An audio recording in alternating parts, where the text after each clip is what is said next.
A character actor, as defined by the Oxford Dictionary, is an actor who always takes the parts of interesting or unusual people. You get to a certain age, and neither of you will know anything about this, is that you start to feel like you've lived so many different lives that you talk about one life and then you talk about another life and then you talk about another life. And that life that happened in Trinidad, I barely recognize that girl in me anymore. But she's probably in my bones because she was the shy, withdrawn, wounded, frightened, hiding girl with all of the potential that I am sitting here somewhere in there. And I think even part of the potential of what I have turned out to be. Hello, listeners. This is Warren Wade Anderson. Tony Sherry. Reggie Valentin. Mark Barozzi. Welcome to the 9th episode of Antilles. The voice you just heard is the undeniable and versatile Lorraine Toussaint.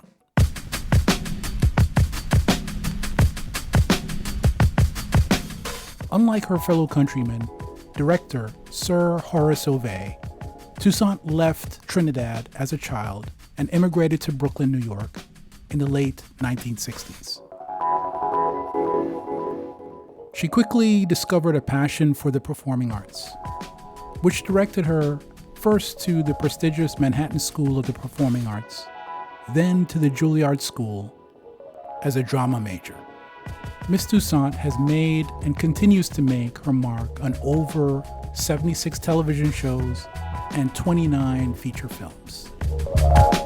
Some of her memorable roles includes a recurring role as Viola Marcette on the television series The Equalizer, and a turn on the limited Showtime series Your Honor as Judge Sarah LeBlanc, and, of course, her incredible range as Yvette V. Parker on the hit Netflix series Orange is the New Black. We would like to take the opportunity to present Miss Toussaint's invaluable contribution to cinema through the filters of 2014's Selma and 2020's Concrete Cowboy.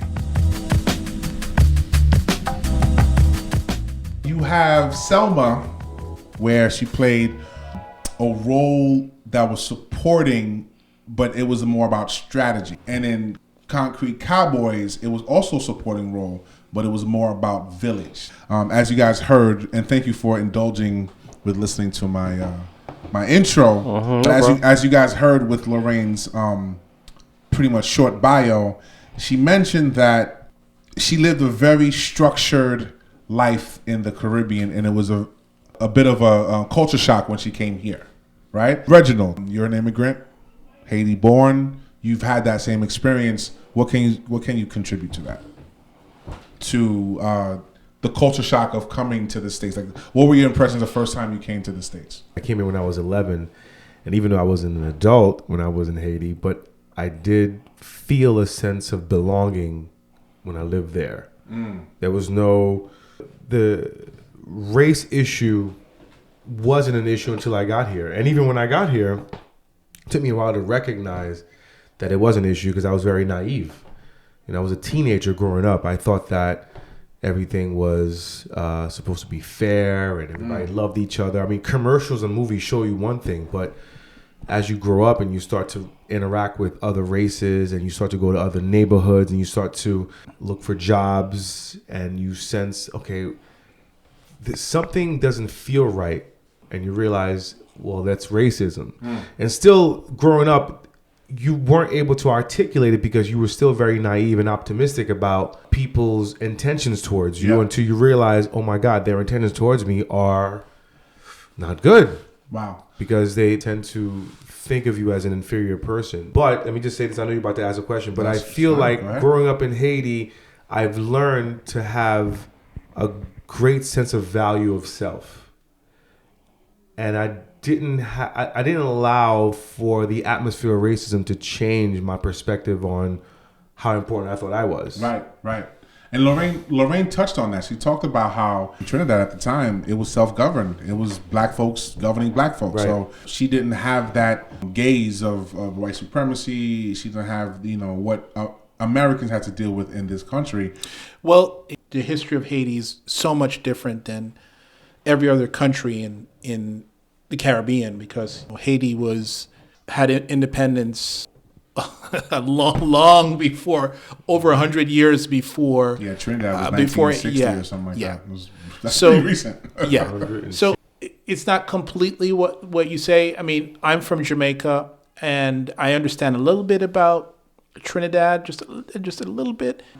While it was being governed by people that look like her, the colonialism, the stink of the colonialism was still there. Right, she was, and that's what she said. So I agree with a lot of what Reginald says, as far as, because you saw mostly people of your complexion there, that you had and have a greater sense of self than someone who lives through Jim Crow South, at the height of Jim Crow South, and even now. Just like Reginald and Warren just explained, when you're from these countries, you're not distracted by as many things as you are here in the States, or have room for excuses.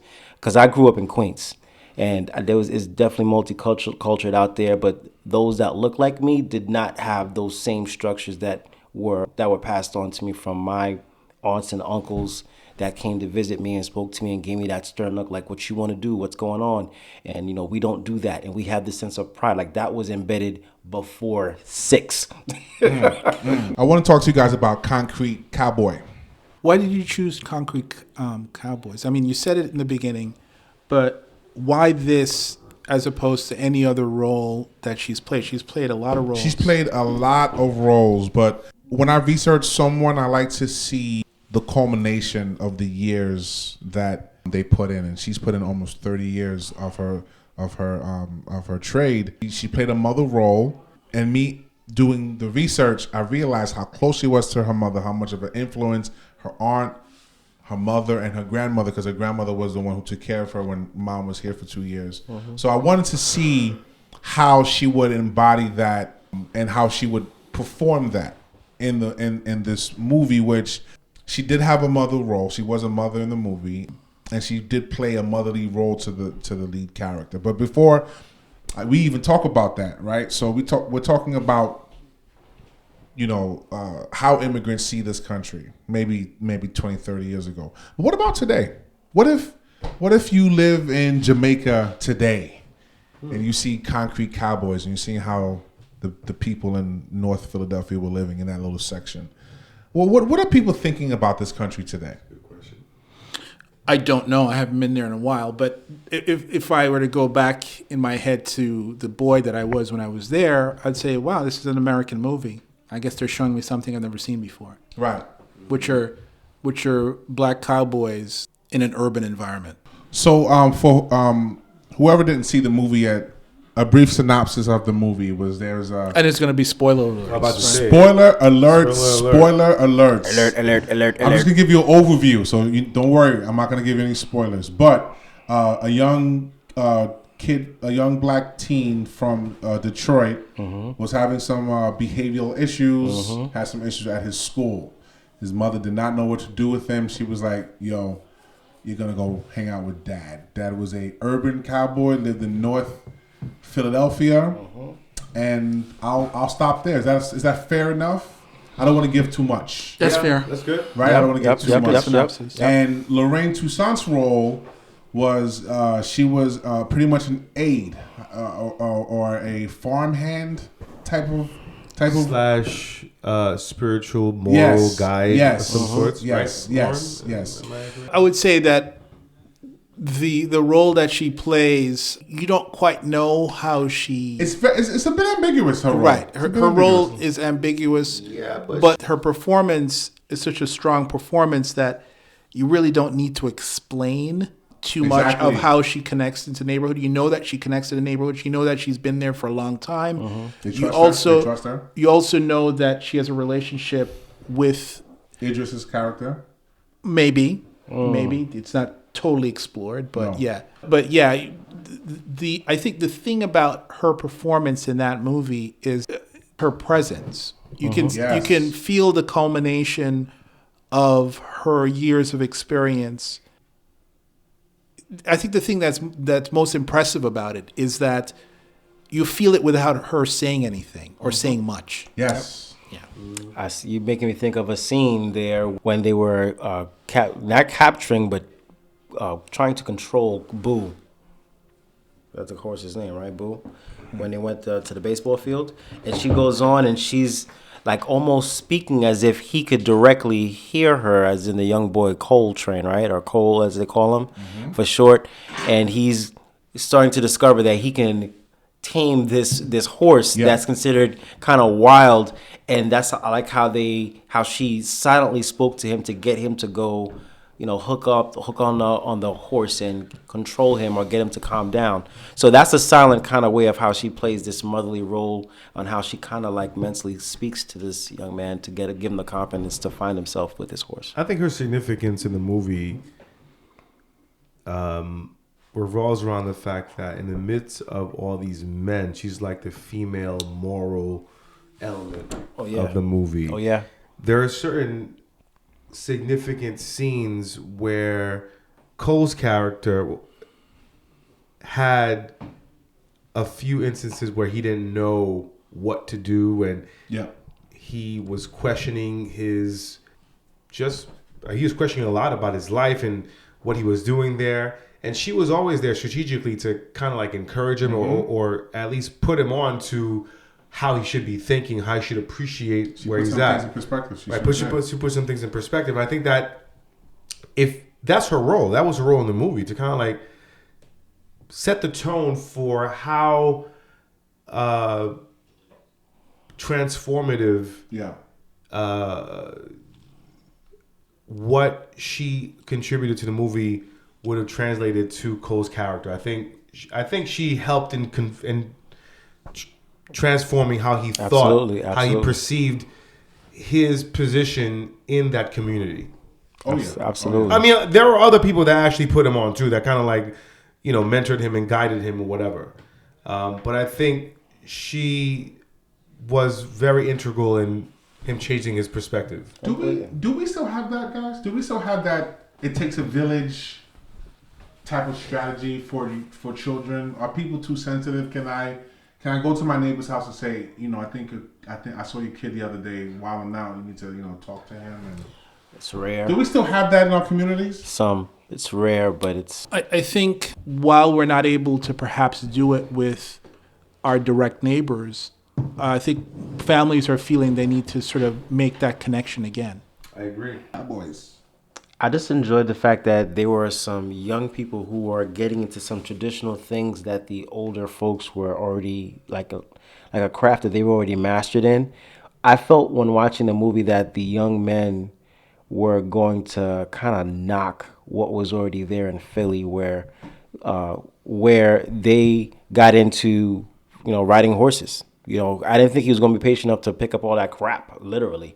I thought he was going to give up. He stuck in and went in with that. So when I'm watching the movie, I was really happy to see that, and that he. Let me challenge it. Not him picking up crap. I'm talking about him getting. I know, but it's a movie. It's a whole sort of movie trope, right? Like it's the same thing in Karate Kid. Pick that up. Do this over here. Wax on, wax off. I get it. Yeah, it's something we've seen that before. speaks to something that's so fundamental in human ambition and drive, which is you give someone a sense of purpose. They do anything for you. Yeah, I think we demonize inner city children and boys and girls. Sure do. For doing certain things that, quite frankly, they're predisposed to doing. Mm-hmm. I mean, the environment is ripe.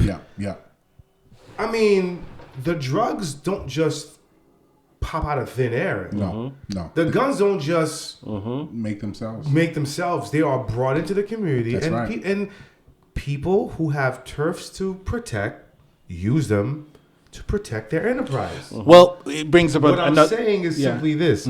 You give a child or a man or a kid or a woman, whatever, someone who doesn't have a sense of purpose, instead of joining a gang. See, gangs are similar to what that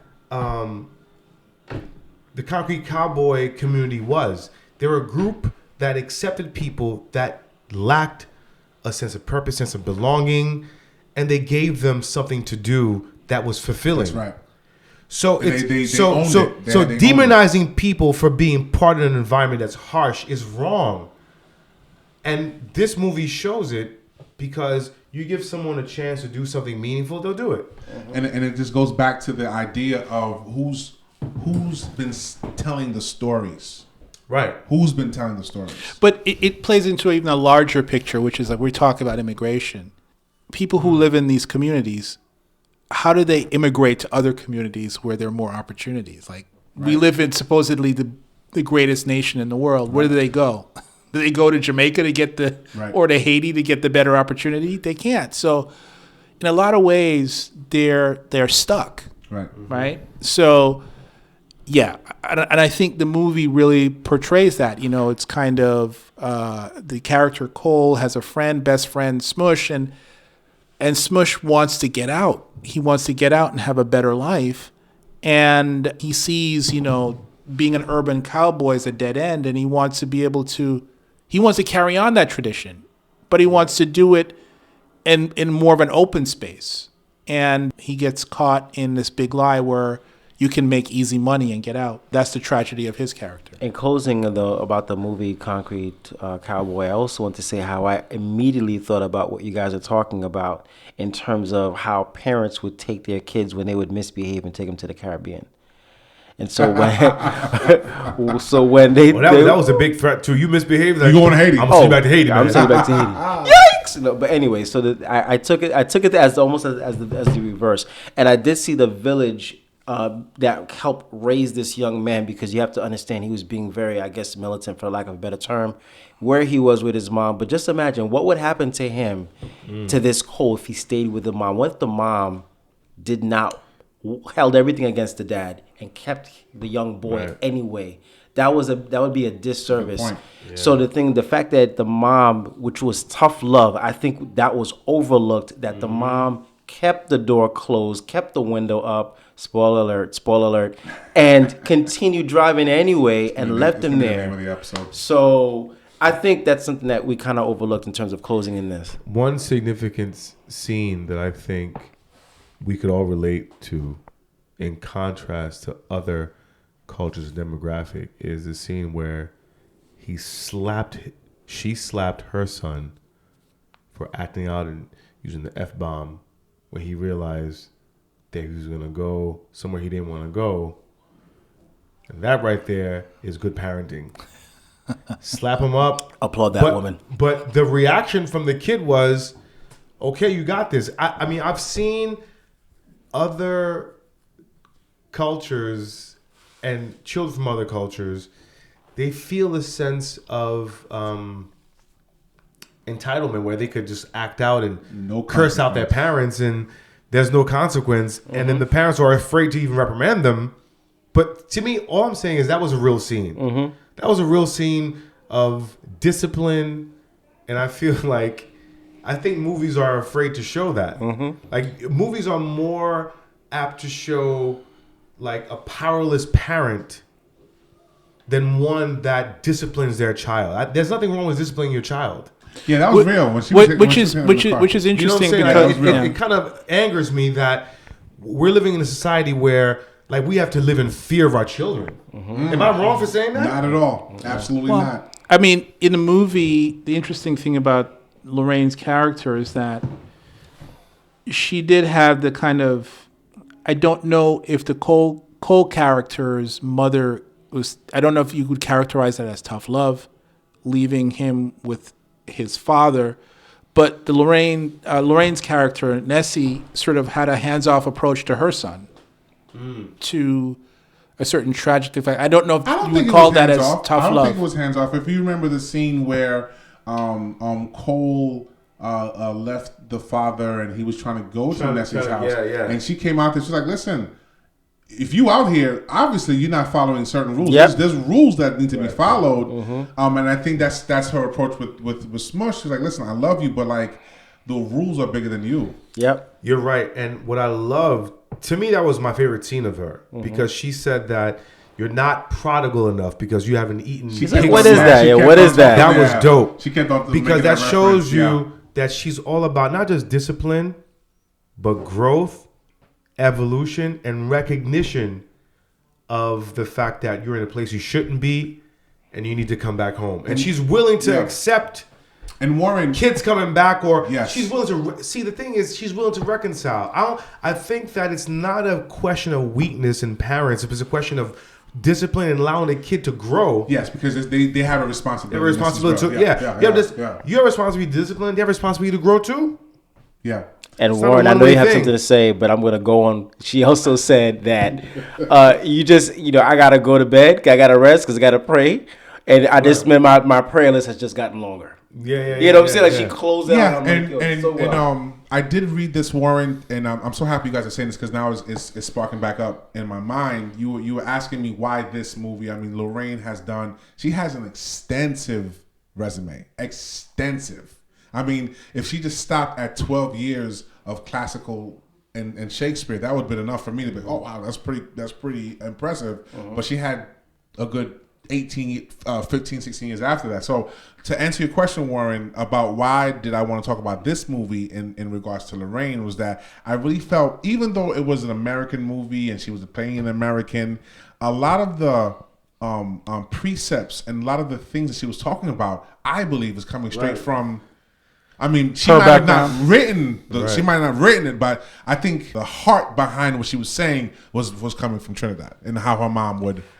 Not just Trinidad, but that has that very Caribbean sensibility Yes, to it. it is. Yes, it is. I related to the movie in that sense because it felt authentic in terms of the grown-ups' intentions towards their children. That felt very, very familiar to me. I don't know if you agree with that, Warren. So I want to be I very, agree. very upfront and say something that maybe the listeners are thinking about. Are we saying that those that were born here that are not of immigrant descent don't have that structure? No. No.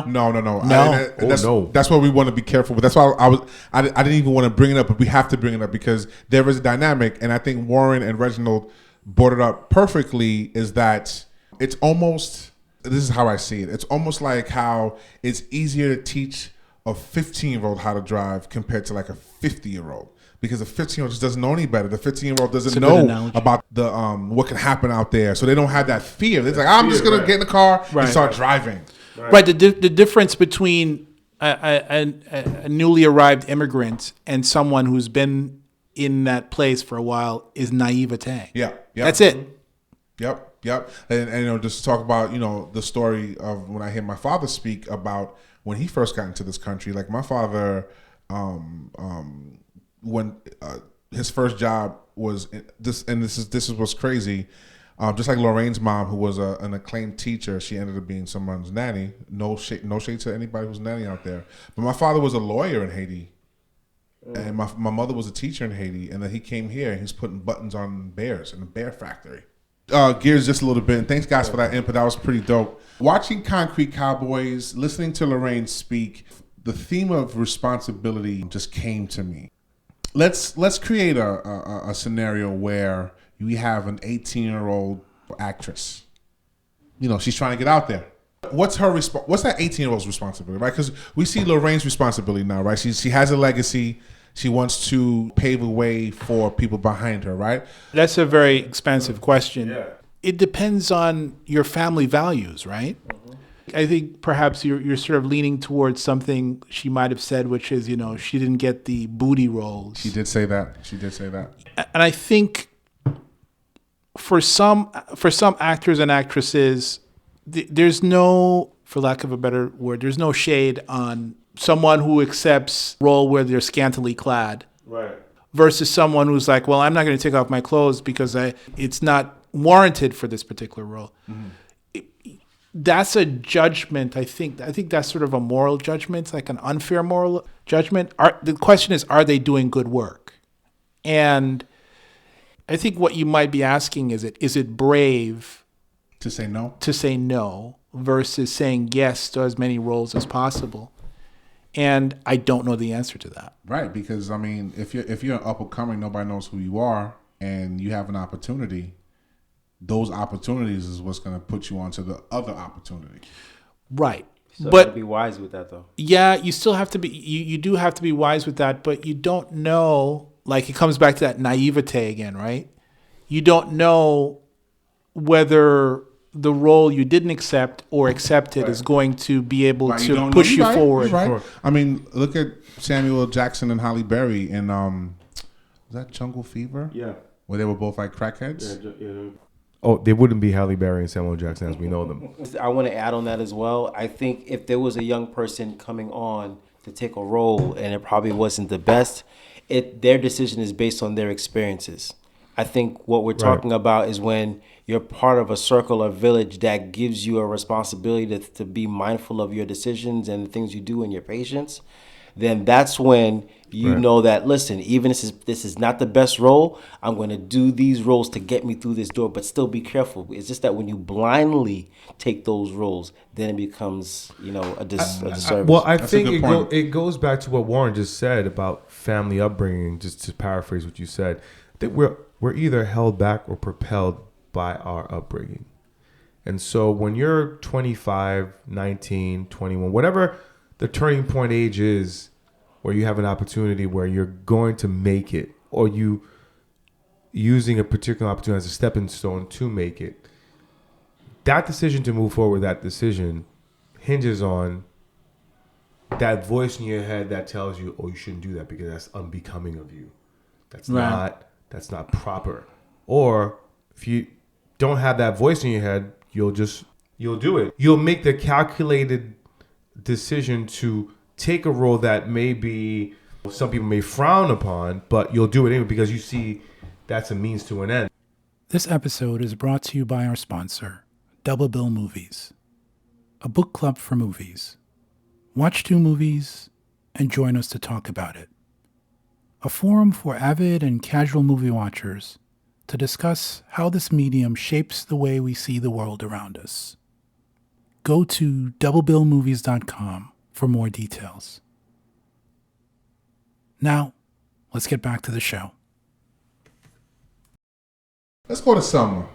So we go to Selma, and Lorraine played a pivotal role where most people don't even know this woman's name. They hear the word, they hear the name, they see the title Selma, and they just think about Martin Luther King, which obviously he has a part in the movie. But, Lorraine Toussaint played Amelia Boynton Robinson, who, just doing homework on her. And until I did my research, and many of you listeners, you're probably thinking, when you're looking at the Selma film, or you're thinking about the people in civil rights, you're thinking about people in their 30s, 40s, or 50s, right? You're thinking about older people. But the people that were the movers and the shakers of the civil rights movement were indeed in their 20s. They were in their 20s. Or teens. Or teens. They were young folks. And shout out to those that died in their 20s and 30s for the cause. Absolutely. I mean, we all know some of the prominent names, but there are some names that we don't know that, what I'm saying? That sacrificed. That sacrificed their lives at an early age. They knew But they had a sense of responsibility. that's what young people do, right? Yeah, that's what young people do, because again, coming back to that naivete, you're feeling, as a young person, you're feeling that you're trying to make your way in the world. You're newly making your way in the world, and you're like, wait a minute, this thing is unfair. And I have the energy and the dedication to try and make it more fair.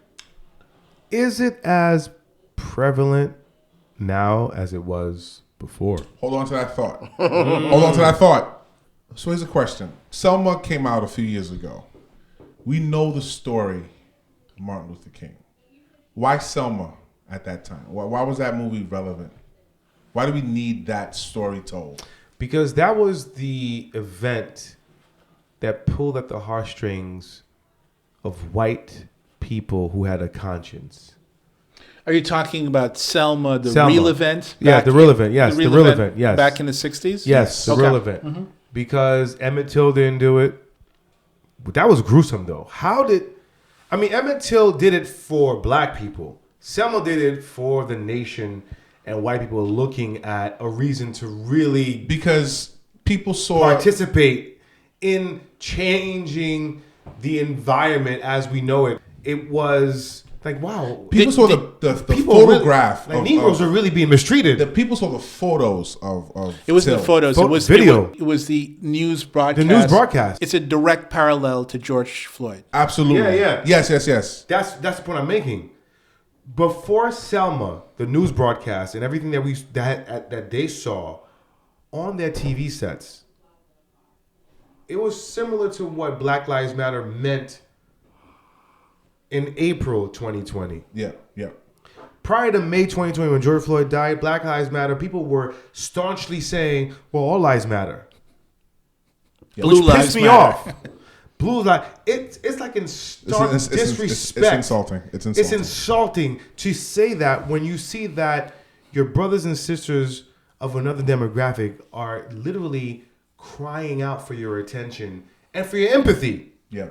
You see, people empathize all day long about pit bulls being, thrown into the ring. Cockfights. They'll cry over some freaking rooster, you know what I'm saying? Seagulls. All types of animals have like empathy from other people. But Negroes, not so much. Walrus's lives matter too. Don't tell me about the seagulls, sir. I mean, but Black lives didn't matter until George Floyd was videotaped. Anyway, Selma was a George Floyd, as you said, Warren. Yeah. Of that time. So let's get back to Lorraine and Ms. Boynton.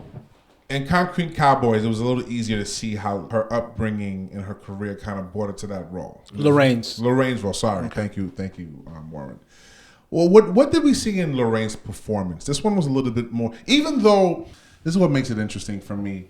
Lorraine played the role of the catalyst of this movement. She was like, and if you know her story, she did the groundwork. And then was like, Martin, this is the time, come through, right? So, Mark, what are your thoughts on Lorraine Toussaint's performance of that character, of that person? She's the orchestra player in here. She's part of whether it's a brass section. She's still integral to the film. Oh yeah. Of Selma, but in Concrete Cowboy, you can see where she shines a little more. Yeah. I don't know if this is a concern or just where we are today, and maybe not today, because today's a different day than it was in 2019. 2020 definitely changed the game. Is there a parallel between the young actor, the young person starting their career in film or in TV, and the young person in civil rights? The young person in civil rights were desperate. There was a sense of desperation, right? There was a sense of like there was a sense of purpose. We have to get this done. Does the young person of today have that same level of? Well, is that even fair? No, it's an unfair comparison. The thing is that here are these people coming of age at a time when they're bucking up against the limitations of their education, the limitations of their opportunities. Their parents and their grandparents had nurtured them within the walls of segregated communities, and now their consciousness in the larger society that's saying things are free and we're free, we're free hippies, and black kids are like, but we're not free. Right. How can we get some of the freedom that my white contemporaries are speaking about? We need to get that. That's what happens. Whereas now, things seem to be free because there's social media and you're able to express yourself on different platforms. But I think... Well, that freedom kind of lulls us to sleep. That false freedom. That false freedom lulls It's a lot of distraction. It lulls us to a sense of inactivity. Right. In terms of not participating in certain levels of activism that we need to participate in. I don't want to cut you off. No, you're right. But I strongly feel, and what I'm trying to say is I really agree with what you're saying, because what we're experiencing now is unprecedented in terms of like the distractions that is taking us away from our sense of consciousness and responsibility to what's really important. That sense of family.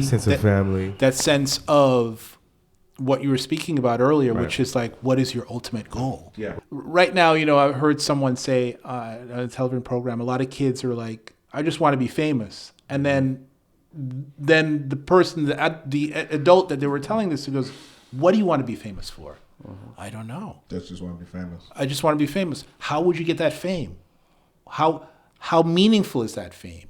And then that whole kind of that whole thing sort of begins to fall apart, and they begin to sort of think a little deeper about what their purpose is. Right. I want to go a little bit more on what you just asked, Tone, and I feel the difference is Yeah. they don't necessarily, just 1 second, they don't necessarily have to run out and do the same things, kind of like what we saw in Selma. It goes to the point where you have to do that on a digital, on a mental, on a documented kind of way that is different from that point. So that kind of, that struggle still exists, but it must be applied differently. So I just wanted to say that. The oppression is more subtle. Now. It's more insidious. Yes. The world's more complicated. More complicated. More covert. It goes back to Not covert, but just more complicated. More complicated, yeah. Because you no longer have. It's no longer about big city versus small city. It's no the There's digital no longer the white digital fountains realm, versus black fountains. right. Yeah. The digital realm has made things more complicated. Right. You know, you're able to live virtually and actually, whereas back in the 60s, you're just the whole idea of life is kind of like, I go out and I become good at a particular trade or a particular endeavor. I go and I pursue that and I elevate myself. I get elevated as I become better and better. And never retire. And Whereas the time that we live in right now, you can work as hard as you like and then a recession comes around. That's true. Or you can work as hard as you like and that industry goes away because technology has demolished it. Do I want to go back to civil rights times? What do you guys think about that?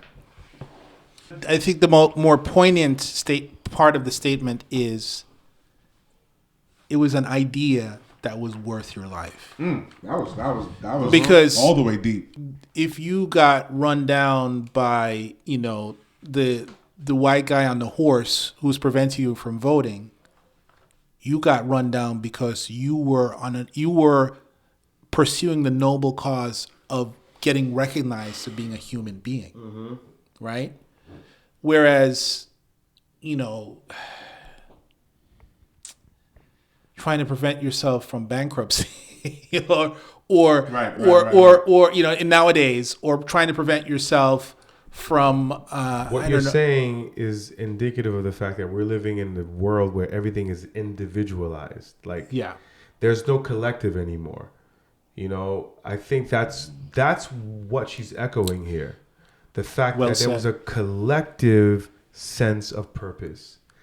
We're living in an age where there's an individual sense of purpose, where we're disconnected from the rest of the group, and we're just looking out for self. Mark, what you think about what she said? Or just looking out for your immediate family. For your immediate family, right. I mean, they were doing that too. I mean, they were taking care of their families as well. Right, but the greatest sense of purpose was there. Yeah. But there's a bigger picture. There's a bigger family. Yeah. It's a huge family. That's the reason why the bus boycott worked, because they saw themselves as, we are the black community. And as a black community, we cannot abide this indignity anymore. So even if we have to walk for 10 years, that's what we need to do. I know you're going to say something, Mark, but I think that the oppressive powers that be, and I'm using that phrase loosely and you just fill in the blanks. I think at post-civil rights, our society, the corporate machine, have figured out a way to divide and rule. Right. And to make us, to give us this false sense of security and realizing that everything is all right. Meanwhile, we're living in a very much more dangerous time because things are not as overtly oppressive. But as we saw, I think we all saw this movie the other day, Coded Bias. That movie was very significant when we realized how divisive even algorithms are in our society, where things are so inherently biased against minorities that on a computer, robotic, algorithmic level, we're disenfranchised. But here's the thing. I just thought of this as Reginald was speaking. And Mark's been holding on to say something. Maybe not disenfranchised. We got you, Mark. Don't worry about it. We maybe not got you, Mark. disenfranchised. Maybe not disenfranchised, but there's a disadvantage that we're experiencing in the digital age. We have so much more buying power now that we can literally pacify our oppression with this sense of materialism. Yes. No, but I think what's even more insidious is for us to have this idea, which I think a lot of white people are experiencing right now, which is we're like, well, Denzel Washington made it, so or Oprah got it, so I'm just right behind them. You know, so that's how that pacifies us. Like, well, I'll just keep working at this job that they're not. We're freaking chasing unicorns, though. We're chasing unicorns. Right. Barack Obama. Right. Yeah. Because these things are like, these are sort of 1 in a million or 1 in however many millions. And they're exceptional people, regardless of their color. Right. They're just exceptional people. But they're exceptional people that met great luck. Right. So a lot of people are sort of like, well, I'm just right behind them. And then they forget about what the larger picture is. Wait a minute. So you feel like Oprah was lucky? Yes. Because as talented as she is, if she had moved to New York instead of Chicago, It would have been different. We would know her as Oprah. She would have still been successful, but in a different way.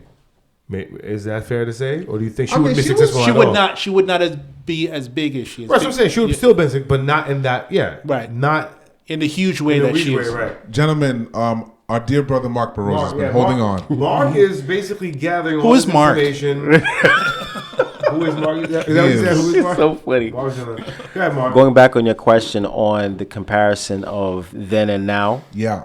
I wanted to say the difference is, I totally, and this is my personal opinion, I totally enjoy the fact of grouping with others as a village for a cause, as Warren said, or I think Reginald might have said, or it was said at this table, that, it's worth risking your life. That's different today because there are distractions where you're going to feel as though you're going to be distracted, period, where you're not going to feel like you're going to do this as a group. You always feel like it's an independent kind of thing, an individual kind of thing. And so when that happens, that leaves rooms for separation. I think that's orchestrated intentionally when we talk about, especially with algorithms and stuff like that. I'm not going to get into that. But my point with that is that I'm saying that, yes, I can understand what she's saying in terms of then everything was like, okay, we're going to do civil rights. We're going to, civil rights is something that we're going to do collectively. Bus boycott's going to be one thing. Windrush and like in UK is going to be another different thing.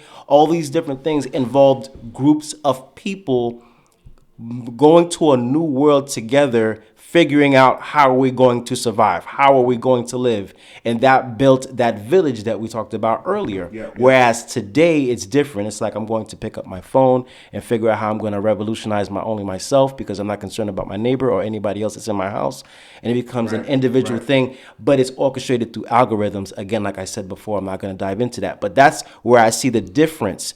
And I think until we wake up, or until the sleeping lion wakes up, and I refer to that as our culture, then that's when it's going to move on into something really bigger than what happened in the past.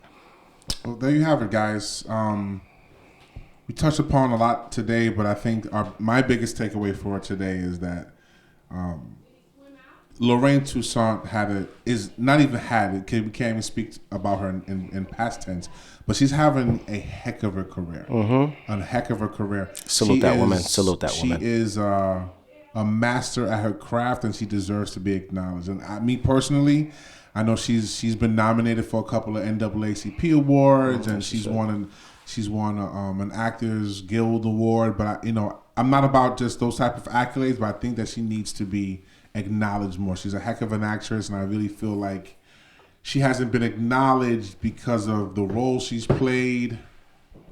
And I just really feel like, this one, this is why I'm passionate about shows like this, or we can, put some information out there about someone like a Lorraine Toussaint, who is an amazing actress.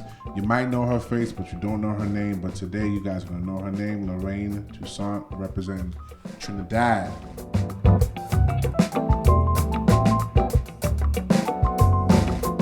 This episode was moderated and produced by Mark Barozzi, Tony Sherry, Reginald Valentine, and Warren Wade Anderson. The audio clips of Lorraine were taken from June 28th, 2021's edition of the Sugar Podcast. Join us next week for our discussion on the world-renowned Caribbean British actor Naomi Harris. We'll be talking about her role in 2019's Black and Blue and 2002's White Teeth TV miniseries.